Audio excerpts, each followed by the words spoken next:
And away. Time we got 11 o'clock. Now let's see.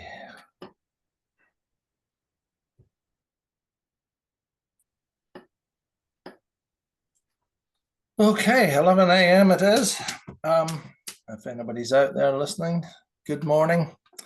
My name is Richard, and I will take you through an interesting session today. We're just going to wait till a few more people connect and plug in. So sit back and take it easy.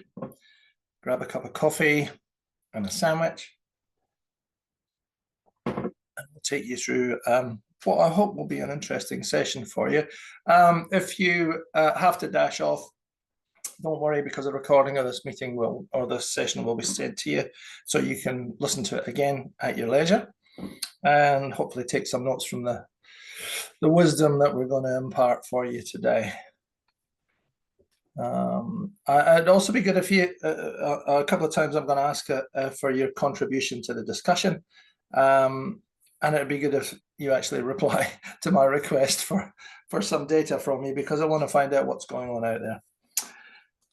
So what have we got today? Okay, 16. That's good. Got more people coming in. Probably just boiling the kettle. So good morning, everybody. This is the final RPMA webinar for 2025. We're finishing this last one today, and then the next session will be in February. So plenty of time for you to go to the beach and go fishing and do what you do over Christmas. But today we're going to deal with your mental health and hitting the wall. And I've always said, from my experience in this business, a lot of people do sometimes hit the wall. It's where the pressures of the job and the requirements of everybody around you, and there's so many things going on that it can actually feel like you crash into a wall. And I've found that's usually a test to see if you're going to make it as a property manager. If you're listening to us today, you've obviously made it as a property manager, so well done. This morning, my expert colleague is going to be Kathrine Shilling, who is are you a property manager or a? I'm the regional manager here at Wolfbrook in Wellington. Yeah, so yeah, I've known Kathrine for a number of years. She hit the wall once. There'll be a couple of you out there that probably know what I'm talking about when I say I hit the wall. It's not a pleasant experience, but it is a formative experience. So let's get started. We'll get through a few interesting things. I'd like to say that property management is not for everyone, but one subject that I know Kathrine can deal with, which is things I wish I knew before I became a property manager.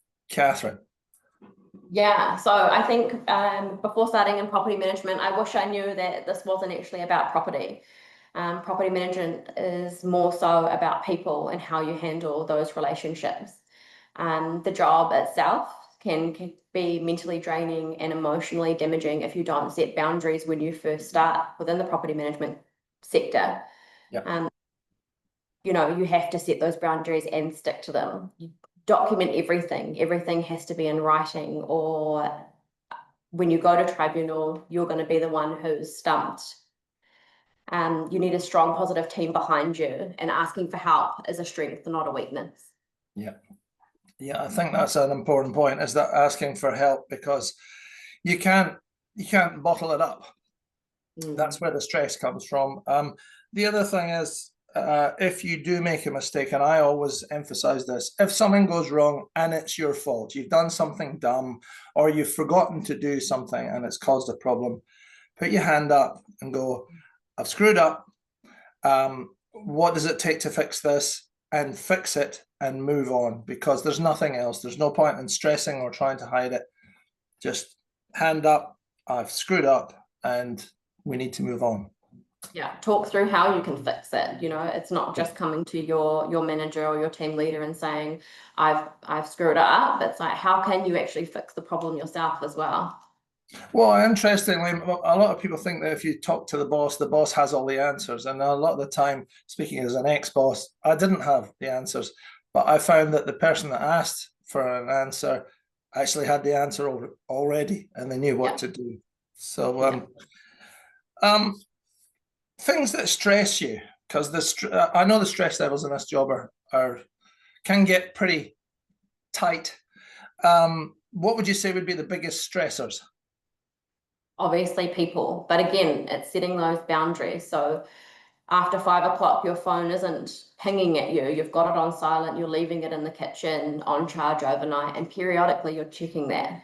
Rather than having your emails smashing you in the face every day on your phone, you've got those notifications turned off so that you're not seeing them. And you're setting times that work for you to go and check your emails, whether that be 10 o'clock in the morning and then 3 o'clock in the afternoon. We don't have to respond to emails instantly. It's taking that time to reply to those. Sometimes your day is not going to go the way that you plan, and that's okay, but making sure that you've got your calendar reminders all set up, or you've got your tasks written down so you know what you're doing and it's being organized. I think a lot of property management is organizing your day and making sure that you're keeping on top of all the things that you need to, but then Yeah. sometimes you're going to get smacked in the face with something else, and that's okay. Yeah, well, you mentioned about not having your phone pinging away at 5 o'clock at night, which is a very valid point. Allied to that is the issue of Sunday night before you start your busy week, going, I'll check a few emails and then I can get ahead on the day tomorrow. No, don't fall into that trap, because then you'll go to bed stressed. Believe me, you'll go to bed 99 times out of 100 stressed if you do that. And tackle things in the office in the morning. It's a far more relaxing way to go about the job. Question for the people that are here today, and I'd love to see some answers. So please give me an answer. I just want a number from you. How many emails are in your inbox right now? Just fire some answers at me so that I can see I have what 10 right now. you have. 10, okay.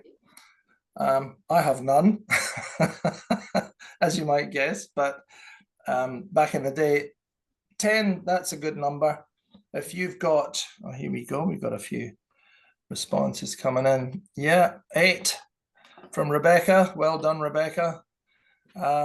Liz Stewart's got 3. I'm impressed. Joe Bray's got none. I'm awesome. That's why you guys are here, because you're paying attention and learning all the time. If you've got 10, 12 emails in your inbox and you're coping with that, then yeah, that's pretty good. If you've got 25, you're waiting a bit, and if you've got more than 25, you're in trouble. I think you're in trouble. It probably means that you're not addressing things the most effective way possible, which is to pick up the phone. Don't have a conversation on email, because it's laborious and time consuming and can be misinterpreted, and it does lead to an awful lot of stress. So yeah, usually it's 30, says Rebecca. What? So the 30 is too many. So your target should be 10 or less, I would say. Would that be fair, Kathrine? Yeah, yeah. I think when you're finished with them, archiving them, once they've been dealt with, you don't need to hang on to these emails. Once you've cleared your inbox, that's a representation of your work life, right? It's your work life's a whole lot clearer when your inbox is. It is, yeah, yeah. Do you have any other tips for email management? I do actually. I've learned a couple of things since starting with Wolfbrook. So setting different folders for different categories. So, your owners, your legal, tribunal, finance, having those different folders. You don't necessarily need to have them all for the property themselves, but having the ones that you can pop to really quickly, those are helpful. Or a follow-up folder. Having a follow-up folder under your inbox where you can transfer things in there during the day and then follow them up the next day. If you don't have to deal with them that day, put them somewhere else. As long as you're checking that folder, obviously. Yeah, yeah. Oh, look, there's a whole load gets taken off you when you realize that you're on top of your emails. a trick that I learned a number of years ago, and I've taught this to several people, and quite a lot of them are resistant at first, but then figured it out for themselves. So I train my owners and my tenants, and some of the tradespeople as well, that I don't look at my emails till about 10:30 in the morning. I actually don't look at my emails till 10:30 in the morning, and I don't look at my emails after about 4 in the afternoon. Why do I do that? Well, if I get into the office at 8, 8:30, 9 o'clock, I've got easily an hour and a half to deal with yesterday's disasters. And then I can tackle today's disasters today between 10:30 and 4 o'clock. You tried that? No, I don't like your way of doing it. Well, that's your choice. I'm very much get my emails cleared, so then the rest of my day is cleared, so I can get on to everything else that comes with the job. Obviously stepping into management is different, but as a property manager, it was come and clear all my emails, rent arrears, processing any inspections that haven't been processed the day before. Generally, they're done the same day, but sometimes you get the stragglers. Clearing out palace inboxes, looking at your TAPI and everything else that comes with, being a property manager. But then there's the days when you're out on inspections. So when you're out on inspections, your emails don't get checked until you're back in the office, and that's okay as well. If there's anything urgent, people are going to pick up the phone and they're going to call you. Yes, they are. It's usually the phone calls that you get at 10:30 at night from somebody who, if you answer the phone, they go, "Oh, sorry, I was just going to leave a message." Don't answer the phone at 10:30 at night, because they'll ring you at 10:30 at night all the time. You've got to resist that temptation. Actually, talking of having your phone, you mentioned having your phone on charge in the kitchen. Why is that? I don't want it by my bedside table. I don't want to be woken up in the middle of the night. So my phone, after 5 o'clock, I don't answer it. The team here have a voicemail on their phone that says, if it's urgent, please send a text or leave a voicemail. So they'll check. If it's urgent, they'll deal with it after 5. But 9 times out of 10, nothing's overly urgent at 5 o'clock. Sometimes we get calls in the weekend about, hey, I want to book into your viewing. That's not urgent. You can talk to us about that on Monday. You need to take your break. You need to rest in the weekend and recharge. We're not on call 24/7. We are, but we're not. You need those boundaries put in place. Yeah, if somebody rings at 10 o'clock at night, just let it go to the answering service, and then you can listen to the message if you want to, and choose how to move it ahead. But I've done this job for 22, 23 years. I can't think of any instance where I had to get the car out and go somewhere, except possibly somebody losing their front door key. Fair enough. So so don't answer the phone outside business hours is really the hot tip there. You mentioned inspections. Any stressors in inspections? Answering the phone. Just ignore your phone when you're out doing your inspections. Your inspections should take 10, 15 minutes to go do your routines.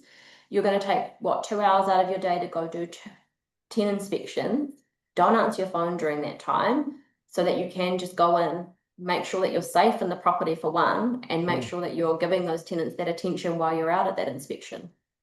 That's a good point. Actually, I hadn't thought about that, because I would answer my phone if it rang, which is almost an auto response. But if you're doing like 10 inspections, that's a fair old load. You want to get cracked through them. Yeah. And again, nothing's going to be that urgent that you have to stop exactly what you're doing and put it all down and attend to that thing. Is that right? That's correct. Yeah. I've seen team members, you're going to take 2 hours to go doing a whole lot of inspections. Instead of 2 hours, it's blowing out to the whole day because you're stopping and taking phone calls the whole time. So just mute your phone for 2 hours. It's okay. If it's really urgent, they will call the office and someone else can pick it up and help you deal with it. Yeah, that's dead right. That's a very good one. One of the things that used to stress me till I discovered how to get around it was when you're doing inspections and there is something that's not right. For example, you turn up at the house and the ranch slider is wide open and there's nobody there. Nobody in the house. I remember finding that one day in Potorua and thinking, what's happening here? Can I go in? And imagining what the tenant would say when they turn up at the house and they've got me standing in the living room taking notes. So if I ever found anything wrong or that I thought was wrong, a guy sleeping on the couch, I'm not going to enter and work around him doing an inspection, because he could wake up and punch me in the face. Probably would. Have you got any inspections tips for, the safety element as well as the sanity Definitely. element? Don't park in the driveway. Even if you've got a long driveway and you're, worried about having to walk up that driveway, do your steps. Walk up the driveway, so much safer. You're not blocking yourself in there and potentially going to get stuck in a property. We've had property managers in the past who have parked in driveways, and you've had someone come up and they've had to barricade themselves in the property. You have to keep yourself safe. We're a very female dominated industry. Don't park in the driveway. Make sure that you're checking you've got safe exits. If you see anyone sleeping, get the hell out of that house as quickly as possible. Yeah. If you've got a difficult tenancy, trying to be politically correct and it's not working very well, a difficult tenancy where you would normally feel a little bit edgy and a little bit unsafe, what would you advise? On an inspection? Yeah. Or in general. On an inspection, it would be not going by yourself. Take the biggest guy or person you have in the office with you. Call a tradie. We've had instances where one of the team's gone to a property, there's been someone sleeping on the floor, and the first thing she did was pick up the phone and call one of our tradies who were close by so she could enter the house safely with someone with her. Like I said, female dominated industry, we have to be safe. Yeah, you have to be safe. That doesn't necessarily mean that everybody's out to get you, although it does feel that way sometimes with some of the phone calls that you get. Yeah, definitely. And that's the thing, right? When we're dealing with unreasonable people, you feel like someone's out to get you. You feel like they're trying to attack you. Sometimes, like I said, things don't go to plan. But when you do deal with these difficult situations, you just take it one step at a time. Yeah. Okay, I've got a question for the audience, and again, this will be interesting to me to see what kind of response we get here. How many hours do you work in a week, roughly, or how many days? But how many hours? 40 hours a week. Good answer. Let's see what. Are we getting any answer? No, nobody's revealing this. Not going to. Yeah. It's I've spoken to so many people over the years, particularly in seminars that I've been involved with, where you find somebody that says, I do 65 hours a week because it's so stressful. And you go, now 60 hours a week, you're actually lowering your hourly rate to below. We've got a couple of ounces. We've got 45-ish. Oh. Someone's working part-time. We've got 50 to 60 hours. Oh boys, that is a stressor. You're going to hit the wall if you're working that hard, because unless you own the company, in which case knock yourself out. But if you don't own the company and you'd like to stay sane, 50, 60 hours a week it's not sustainable.